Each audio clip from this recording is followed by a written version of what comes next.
Kayo sa next hearing?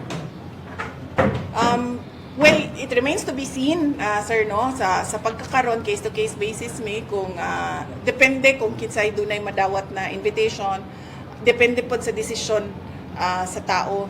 Wala ko nagapugos sa mga OVP personnel nga mo attend, wala po ko nagsulti sa ilaha nga ayaw attend. Ang ako agyong permi ginasulti sa ilaha, kinahanglan magdesisyon mo, kinahanglan pahibalun mi sa inyong desisyon para kibalun mi kung unsa ang amo ang matabang para sa inyong Okay, next question, Sir Alex PNA. Ma'am, comment po ma'am sa yung sinabi ni Congressman Congo na the Office of the Vice President should be blamed no, kung mawalan mo ng 200 jobs ang OVP satellite offices. As I said, sir, no, dili na kong mutupag sa ilaha, kaning mga nagapangalan sa ilahang kaugalingon o young wounds din ha sa ato ang House of Representatives. Next question, Marlon. Klaro ba to? Wounds. Marlon Tibugan. Marlon. Ma'am, reaction mo lang ma'am sa ongoing na investigation regarding sa drug on war at saka extrajudicial killing.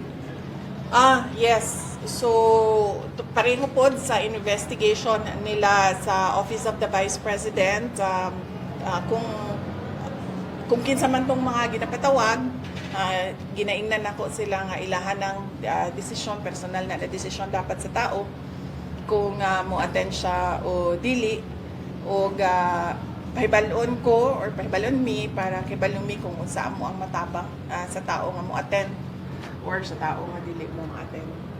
Ma'am, there's a phone-in question from the OVP media in Manila. Reaction on the supposed 1 million bounty placed by the HR committee on the para po sa pagkakakita kay at sa alleged CIF signatory Mary Grace Piatos.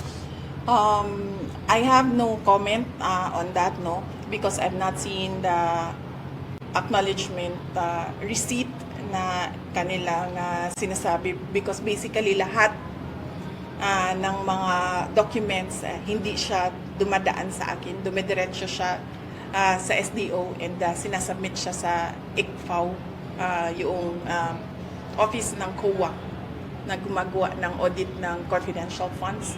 So hindi ako makakomment, lalong-lalo na hindi namin alam kung paano pinroseso ang pagbigay ng copies ng ARs or ng submissions namin sa COA to the House of Representatives and sino ang nag-handle noong mga documents. Isa pang follow-up nila, Deputy Speaker David Suarez claimed that OVP is hiding Ms. Gina Acosta in Caraga. That's why there's an ongoing event here in Butuan.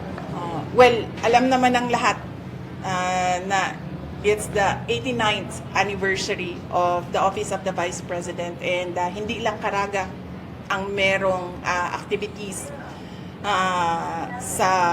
in relation to the anniversary, no. In fact, sa susunod na araw nasa Bukidnon kami for Southern Mindanao, Central Mindanao, and then nasa Lanao del Sur kami for Western Mindanao, and then for BARM, and then nasa Isabela City kami for Western Mindanao, and then meron din kami sa Cebu, meron din kami sa Leyte, meron din kami sa Ifugao. All these were planned and prepared last year when we proposed our budget in relation to our Thanksgiving activities, in relation to our anniversary. November 15 yung anniversary. Pero before and after November 15, madaming activities ang Office of the Vice President. Next question, Sir Fred, Risco, Net 25. Vice, latest survey po ng SW, nag-tie kayo ni Senator Tolpo at yung iba is kulilan talaga. May posibilidad ba na sa presidential election magtandim ang Senator Tolpo? Any reaction po kayo? Sa pagkakaroon, sir, wala pa magugoy. Sa ngayon, hindi ko pa iniisip yung 2028 election dahil napakaraming nangyayari araw-araw. Hindi natin alam kung anong mangyayari bukas at hindi ko alam kung tatakbo ba ako sa 2028. Pero sa lahat ng mga nagtatanong simula noon, hanggang ngayon, sinasabi ko sa kanila, I think for a presidential candidate, the perfect time to decide would be December of 2026, the year before filing ng candidacy. Assuming automated siya, filing of candidacy sa 2027, yun siguro yung perfect time para sa mga kandidato na mag-decide kung tatakbo sila. Next question, Sir Glenn. Magic FM. VP Inday, anong mangyayari sa 200 na mga personnel if ever matuloy na mawalan sila ng trabaho? Actually, sir, estimate lang man to nako, no? Wala gyud ko kibalo exactly kung pila gyud ang mawalaan og trabaho. But definitely kung dunay budget cut and ma-appeal tong portion dito nga naka-charge ang mga sweldo sa mga tao, dunay mga mawalaan og trabaho.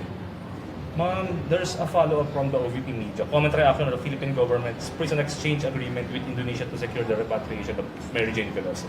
I cannot comment on that. I think the best person to comment on that would be the Department of Foreign Affairs. Likely sila yung gumawa ng negotiations and they know the details of the negotiations. I do not have personal knowledge of the details of the negotiation. So, next, Sir Lando, Roger.